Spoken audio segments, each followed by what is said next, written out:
Hey,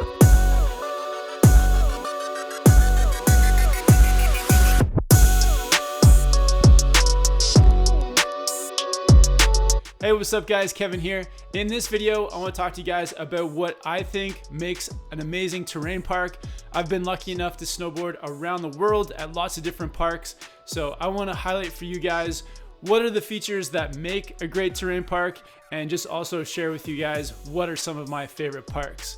So let's get into it, starting in Cardrona, New Zealand. Cardrona, one of my favorite parks in the world, and they've got great flow, great features.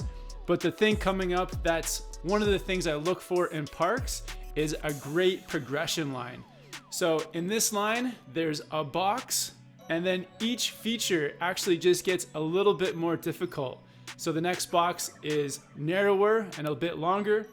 And then finally, coming up, we've got a down box. So each feature you can progress with your tricks, getting some easier tricks to start, and then as you feel more confident, you can start bringing them to those more difficult features. The very next line, I'm on an easy tube, followed by a tube that just gets a little bit longer, a little bit more difficult, and then finally followed up with a down rail. So another 3 feature combo that progresses from easy feature, and the features just get more and more difficult. So a great way to progress and learn. In New Zealand, they've also got great jump lines, and the jump lines tend to do a similar thing where the first jump is the easiest one, and then the jumps just get bigger and bigger as they go. And they just have very consistent features, so that if you're hitting 3 features in a row, you feel like they're gonna be very consistent, and each one may challenge you just a little bit more. But great time riding in Cardrona, New Zealand. I'm dropping into the medium jump line. So the first one's a little bit smaller, the second one slightly bigger, and then the third one is the biggest of the 3. So really great way to progress is on jump lines like that. And then if you continue to build your tricks on those features, then you can eventually take them to some more difficult features like TJ here, riding some of these more difficult rails in the park. Then you can step it up to the XL park where there's some larger features, and then you've built that confidence up through those progression lines. All right, so the next terrain park is in Colorado. We're here in Keystone, Colorado, and another one of my favorite parks, the Keystone Park. Here hitting some jumps, a great mix of features to progress on, but the standout for the park at Keystone is the dedicated park chair. So having a chairlift that you ride down to at the end of your park line, quickly getting onto the chair without a lot of other people from other runs or other areas of the mountain, creating a large lineup for the chairlift. When you only have park riders in that line for the chair, it allows you to get those really quick lines. So I think that's a huge thing with progressing. You know, here in Keystone, they've got lots of great features, but if at every time you get to the bottom of the park, if you have to wait in a massive line, it really kills your momentum.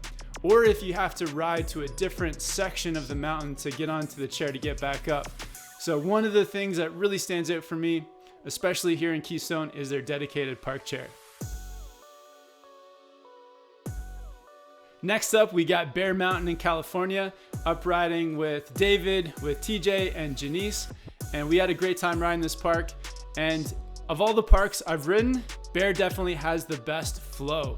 So the ability to ride from one feature into the next, from the top of the chairlift all the way to the bottom.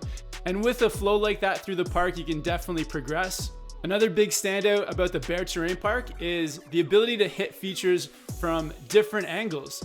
So there's a feature here that David and Janice are gonna hit from the side, and then I'm gonna ride over top. So it's really cool to get creative in the park and have that ability to hit features from different angles and different sides and find different transitions.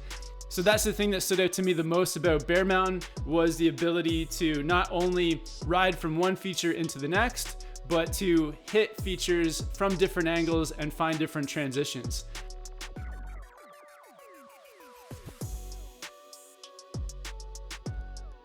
And now the final park I want to highlight is the High Cascade Park in Mount Hood. And the thing that stands out to me about this park is the condition of the park itself. So the park builders, all the work they put into making sure all the features are built properly, that everything is raked and in good shape. Every day they shut down the park at noon to rake all the features and make sure that everything is holding up properly. And one thing I have to say about all these parks is the park crews doing an amazing job keeping the features, the jumps, the rails, the boxes all in good shape, either by shutting the entire park down for a short period of time or just getting out there and shutting features down one at a time to make sure that everything's in good condition. So the consistent thing through all these parks is the park crews doing an amazing job. Awesome, guys. So those are some of the things that I look for in terrain parks. That progression line with one feature leading you into the next, starting easy and getting more difficult. Also consistent jump lines with one jump after another being very consistent where you can learn tricks. Then having that dedicated park chair or even a tow rope to help you get those quick lines through the park. And then finally having that great flow and the ability to hit features from different angles and get creative with your lines through the park. But overall, having a great park crew that's taking care of the features and making sure that everything is built properly and consistent throughout the day. If you guys have anything you want to highlight about what you look for in a terrain park, it'd be great to hear from you down in the comments. Also, let me know some of the terrain parks that we should visit once snowboard season gets back underway. Thank you guys so much for watching. Hope you like and subscribe to the channel. Have fun out there, guys, and I'll see you in the next one soon.